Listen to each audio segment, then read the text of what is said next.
akopanza santuari na ye. Esali nini? Ya alobi bolia bilei ya bapaya te. Bapaya wana banani. Epi bilei ya bapaya eza bilei nini? Amen pota. Amen. Pourquoi Yahweh alobaki apanza santuari? Ndi atinda Kriste. Opanza santuari na ye mabe kotaki, mabe ikanaki. Alobi ete abebisa yango pe abandela yango. Ndia ye na tula Jésus de Nazareth apesa alobi omoni temple oyo. Na kopanza yango sima bikolobisa na kotonga yango. Amen vota. Amen. Mabe ikanaki, mabe kotaki na kate betonga, mabe kotaki na kate beglise. Yango yo alobi akopanza, akobebisa, pe akoyeba nde kobomisa yango. Apanzi wapi? Esika bamemaki mutu asambele keko alongolo kuna. Amen vota. Apanzi wapi? Esika mutu akendeki azofukamela pasteur alongolo kuna alakisi onda oyo kofukamela mutu te. Na kati esika kofukamela ni musako, ni mutei, ni mundi. Yo kofukamela kaka Jésus de Nazareth. Amen vota.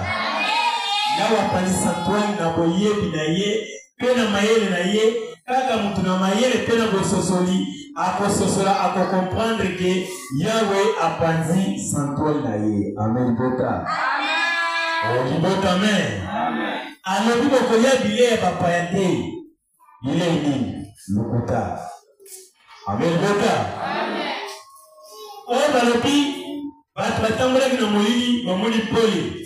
Pe ba oyo bavandaki na mokili na molili pe na kufa. Oyo ngengeli bango efulisi libota. Amen vota. Amen. Seke tango sana liloba kotambola na lokuta te. Okuta na frère a droite yo avandisa yo lakisa sincérité pana ye. Longona mabe ozalaki na mokala tambola marche ya malamu. Kote mkono suko mbuka mbomo ya malamu. Ozala teke ozana frère zolo bana fasi mususu kote mususu sala makambo mususu yawa boyi makambo wana. Oui na kata liloba to tambola ndenge liloba ezosenga. Pourquoi? Bakomi bien na Matthieu Isaya alobaki malamu.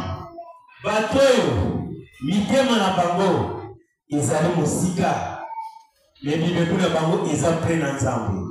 Amen vota.